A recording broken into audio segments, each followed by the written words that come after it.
Hello दोस्तों, नमस्कार। स्वागत है आपका हमारे YouTube channel Uttarakhand advance GK में। तो फ्रेंड, जैसा हमने चंद्रवंश में सोमचंद के बारे में कवर किया था, इस वीडियो में हम आत्मचंद से लेकर बीड़ाचंद तक पूरे कवर करेंगे। जितने भी यहाँ पर फैक्ट बनते हैं इनसे जुड़े हुए, और जिसने अभी तक फ्रेंड्स सोमचंद नहीं देखे हैं तो वह प्ले लिस्ट में जाकर देख सकते हैं। और जैसा हमने आपको बताया था कि 20 से 25 भाग में हम पूरा चंद्रवंश कंप्लीट करेंगे। और हमारे चैनल पर परीक्षा वाणी की भी एक टेस्ट सीरीज चल रही है, अगर वह भी आपने नहीं देखी है तो आप प्लेलिस्ट में जाकर देख सकते हैं। उसके 8 से 9 भाग आ चुके हैं। और फ्रेंड, जैसे हमारी आगामी परीक्षा पटवारी लेखपाल परीक्षा, और उसके बाद आती है हमारी पुलिस दरोगा परीक्षा, फॉरेस्ट गार्ड परीक्षा, उसके बाद हमारा आता है बंदी रक्षक परीक्षा। उसके बाद हमारी परीक्षाएं आती हैं उत्तराखंड लोक सेवा आयोग, उत्तराखंड अधीनस्थ सेवा चयन आयोग। जितनी भी परीक्षाएं हैं सबके लिए काफ़ी महत्वपूर्ण हो जाता है चंद्रवंश, और हमारे चैनल पर जितना भी कंटेंट चल रहा है। और फ्रेंड्स, जैसा कि आप अवगत हैं, 12 मार्च से सारे एग्ज़ाम होने स्टार्ट हो जाएंगे। उत्तराखंड अधीनस्थ सेवा चयन आयोग ने अखबार के माध्यम से सबको सूचित कर दिया है। और बहुत जल्द आचार संहिता समाप्त होने के बाद आपको परीक्षा कैलेंडर भी बहुत जल्द देखने को मिलेगा। अब आपके पास सिर्फ 1 मंथ ही बचा है, 1 से 1.5 मंथ। अब आप खुद ही अनुमान लगा सकते हैं कि आपके पास कितना कम समय बचा है। फ्रेंड, जिसने भी हमारे चैनल को सब्सक्राइब नहीं किया है तो फ्रेंड चैनल को सब्सक्राइब कर ले, ताकि जितनी भी जानकारी है वह आपको सबसे पहले उपलब्ध हो सके परीक्षाओं से संबंधित। बाकी फ्रेंड्स, हम आज का फर्स्ट क्वेश्चन देखते हैं आत्मचंद से संबंधित। आत्मचंद, जैसा हमारा सोमचंद था, सोमचंद कब से कब तक शासन रहता है सोमचंद का, तो 700 से 21 तक सोमचंद रहता है। उसके बाद हमारा चंद्रवंश का दूसरा शासक आता है आत्मचंद, और यह कब से कब तक रहता है, 721 से 40 ईस्वी तक। याद रखना फ्रेंड्स, आत्मचंद चंद्रवंश का दूसरा शासक, और 721 से 740 तक। अगला क्वेश्चन कहता है कि सोमचंद कि आत्मचंद कैसा शासक था, तो आत्मचंद कत्यूरियों का भांजा था। याद रखना फ्रेंड्स कि आत्मचंद जो था चंद्रवंश का दूसरा शासक, यह कत्यूरी शासकों का भांजा था। और क्वेश्चन हमारा परीक्षा में बन सकता है कि कौन सा चंद शासक कत्यूरी शासकों का भांजा था, तब हमारा आंसर आता है आत्मचंद। अगला क्वेश्चन कहता है चंद्रवंश का तीसरा शासक कौन था। याद रखना फ्रेंड्स कि चंद्रवंश का तीसरा शासक पूर्णचंद था। यह कब से कब तक रहता है, 741 से 758 तक चंद्रवंश का तीसरा शासक रहता है। अक्सर परीक्षाओं में क्वेश्चन बनते हैं कि चंद्रवंश का प्रथम शासक कौन था, तब हमारा आंसर आता है सोमचंद। दूसरा अगर चंद्रवंश का शासक आएगा तब हमारा आंसर आएगा आत्मचंद। अगर क्वेश्चन आता है कि चंद्रवंश का तीसरा शासक कौन था, तब हमारा आंसर आता है पूर्णचंद। अगला क्वेश्चन कहता है कि पूर्णचंद किसमें शौकीन रखता था। तो याद रखना फ्रेंड्स कि पूर्णचंद शिकार खेलने में शौकीन रखता था। अब क्वेश्चन आ सकता है एग्जाम में कि कौन सा चंद शासक शिकार खेलने में शौकीन रखता था, या चंद्रवंश का ऐसा कौन सा शासक था जो शिकार का शौकीन था, तब हमारा आंसर आएगा पूर्णचंद। और पूर्णचंद चंद्रवंश का कौन से नंबर का शासक है, तो याद रखना फ्रेंड्स, तीसरे नंबर का, दूसरे नंबर का आत्मचंद और प्रथम नंबर का सोमचंद। अगला क्वेश्चन कहता है चंद्रवंश का चौथे नंबर का शासक, तो चौथे नंबर का शासक कौन था, इंद्रचंद। याद रखना फ्रेंड्स, कौन था, इंद्रचंद। और इंद्रचंद कब से कब तक रहता है, 758 से 778 ईसा पूर्व। और चंद्रवंश का चौथा शासक कौन होता है, याद रखना फ्रेंड्स, इंद्रचंद। अब हम इंद्रचंद के बारे में बात करते हैं। यह किसका पुत्र था, इंद्रचंद। तो याद रखना फ्रेंड्स, इंद्रचंद किसका पुत्र था, तो इंद्रचंद पूर्णचंद का पुत्र था। और पूर्णचंद चंद्रवंश के कौन से नंबर का शासक था, तो यह तीसरे नंबर का शासक था। अगला क्वेश्चन कहता है कि कुमाऊं में सर्वप्रथम रेशम का कारखाने किसने लगवाए थे। तो कुमाऊं में सबसे पहले रेशम के कारखाने किसने लगवाए थे, तो याद रखना फ्रेंड्स, कुमाऊं में सर्वप्रथम रेशम के कारखाने इंद्रचंद ने लगवाए थे। हमारा आंसर क्या आता है, इंद्रचंद। और इंद्रचंद कौन से नंबर का शासक है चंद्रवंश के, याद रखना फ्रेंड्स, चौथे। अगला क्वेश्चन कहता है पटरंग वाली प्रथा, पटरंग वाली प्रथा की शुरुआत किसने की थी? तो याद रखना फ्रेंड्स, पटरंग वाली प्रथा की शुरुआत की थी इंद्रचंद ने, और इंद्रचंद ने पटरंग वाली प्रथा की शुरुआत की थी। यह क्वेश्चन प्रीवियस एग्जाम में पूछा जा चुका है कि पटरंग वाली प्रथा की शुरुआत किसने की थी, तब हमारा आंसर आता है इंद्रचंद। और इंद्रचंद चंद्रवंश के कौन से नंबर का शासक होता है? याद रखना फ्रेंड्स, चौथे नंबर का शासक। अगला क्वेश्चन कहता है पटरंग वाली प्रथा, पटरंग वाली कैसी प्रथा थी? तो क्वेश्चन आता है कि पटरंग वाली प्रथा की शुरुआत किसने की थी, तब हमारा आंसर आता है इंद्रचंद। और क्वेश्चन यहाँ से भी आ सकता है कि पटरंग वाली प्रथा कैसी प्रथा थी? तो याद रखना फ्रेंड, झूठ बोलने की यह प्रथा थी पतरंग वाली प्रथा। पटरंग वाली की झूठ बोलने से इनसे पता लगाया जाता था पटरंग वाली प्रथा के द्वारा। अगला क्वेश्चन कहता है पटरंग वाली प्रथा किससे किससे आधारित थी? तो पटरंग वाली प्रथा किससे आधारित थी? तो याद रखना फ्रेंड, रेशम से, रेशम के कारखाने से पटरंग वाली प्रथा आधारित थी।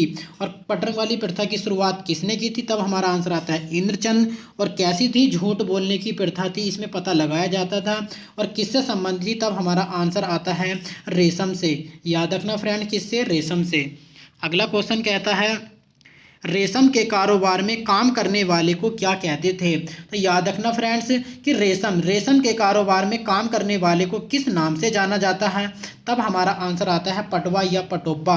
यह क्वेश्चन भी प्रीवियस एग्जाम में पूछा जा चुका है कि रेशम के कारखानों या कारोबार में काम करने वाले को किस नाम से जाना जाता था? तब हमारा आंसर आता है पटवा या पटोबा। और यह क्वेश्चन काफ़ी इंपॉर्टेंट हो जाता है परीक्षा की दृष्टि से। अगला क्वेश्चन कहता है किस चंद शासक ने चीन और नेपाल से संपर्क बनाए थे? तो किस चंद शासक ने चीन और नेपाल से संपर्क बनाए थे? तब हमारा आंसर आता है इंद्रचंद। और क्वेश्चन इस तरह से भी आ सकता है कि किस चंद शासक ने चीन से संपर्क स्थापित किए थे? तब हमारा आंसर आएगा इंद्रचंद। और नेपाल से आएगा तब हमारा आंसर आएगा इंद्रचंद। अगर दोनों से आता है तब भी हमारा आंसर आता है इंद्रचंद। अगला क्वेश्चन कहता है किस चंद शासक ने चीन की राजकन्या से विवाह किया था? तो किस चंद शासक ने चीन की राजकन्या से विवाह किया था? तो याद रखना फ्रेंड्स, इंद्रचंद ने ही, इंद्रचंद ने चीन की राजकन्या से विवाह किया था। और यह क्वेश्चन भी काफ़ी महत्वपूर्ण हो जाता है कि किस चंद शासक ने चीन की राजकन्या से विवाह किया था? तब हमारा आंसर आता है इंद्रचंद। अगला क्वेश्चन कहता है चंद्रवंश का कौन सा राजा अपना संपूर्ण राज्य युवराज इंद्रचंद को सौंपकर देवी माता पूर्णागिरि की सेवा में तत्लीन हो गया था? तो याद रखना फ्रेंड्स कि अपना संपूर्ण राज्य युवराज इंद्रचंद को सौंपकर देवी माता पूर्णागिरि की सेवा में तत्लीन कौन हो गया था? तब हमारा आंसर आता है पूर्णचंद। याद रखना फ्रेंड्स कि पूर्णचंद, इंद्रचंद को इसने अपना जो है सारा साम्राज्य सौंप दिया था पूर्णचंद ने।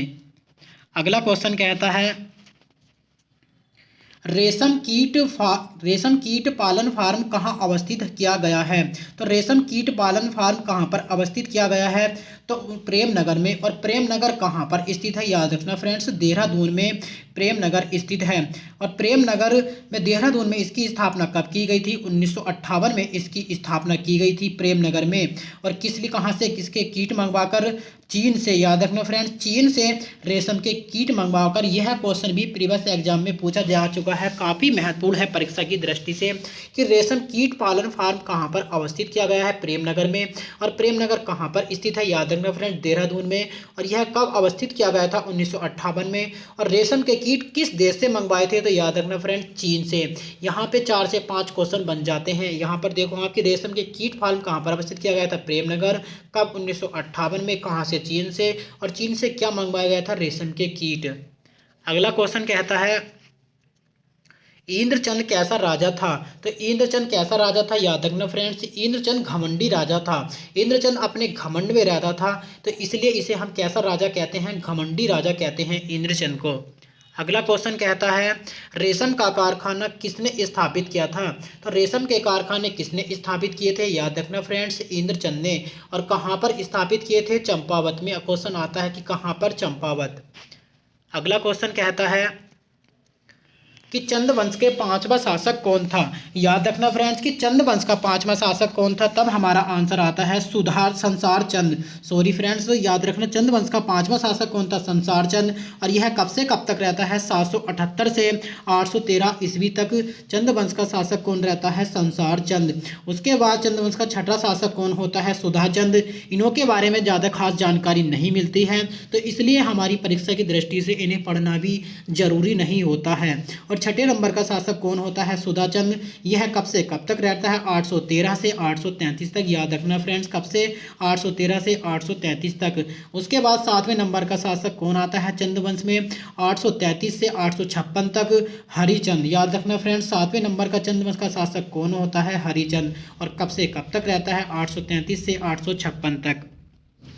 अगला क्वेश्चन कहता है कि चंद्रवंश के आठवें नंबर का शासक कौन होता है, बीड़ाचंद। बीड़ाचंद के बारे में हमारे क्वेश्चन बनते हैं 2-4, उसे हम कंप्लीट करते हैं। यह कब से कब तक, 856 से 869 तक।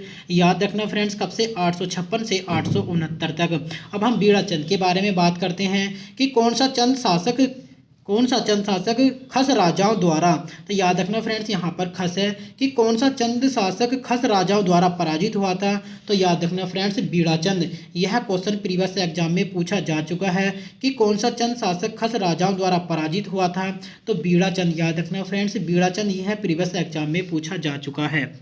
अगला क्वेश्चन कहता है कि बीड़ाचंद कैसा राजा था, तो बीड़ाचंद कैसा राजा था, याद रखना फ्रेंड्स बिलासी। यह भोग विलास में रहता था। कौन, बीड़ाचंद। क्वेश्चन आ सकता है परीक्षा में कि बीड़ाचंद कैसा राजा था, याद रखना फ्रेंड्स कि बिलासी राजा था।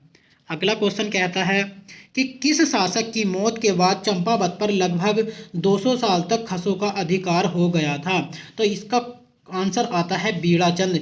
याद रखना फ्रेंड्स बीड़ाचंद। किस चंद शासक की मौत के बाद चंपावत पर लगभग 200 साल तक खसों का अधिकार हो गया था, तो आंसर आता है हमारा बीड़ाचंद। याद रखना फ्रेंड्स बीड़ाचंद। यह क्वेश्चन काफ़ी महत्वपूर्ण हो जाता है परीक्षा की दृष्टि से, और बीड़ाचंद से क्वेश्चन एक बार परीक्षा में पूछा जा चुका है। अगला क्वेश्चन कहता है, तो फ्रेंड्स इस वीडियो में इतना ही। अगर वीडियो अच्छी लगी तो वीडियो को लाइक, कमेंट, चैनल को सब्सक्राइब करना ना भूलें फ्रेंड्स। बाकी जैसा हमने आपको बताया था कि चंद वंश के आपके 20 से 25 भाग मिलेंगे, पूरा कंप्लीट करेंगे। तो फ्रेंड्स इस वीडियो में इतना ही। अगर वीडियो अच्छी लगी तो वीडियो को लाइक, कमेंट, चैनल को सब्सक्राइब करना ना भूलें फ्रेंड्स। मिलते हैं हम नेक्स्ट वीडियो में। धन्यवाद।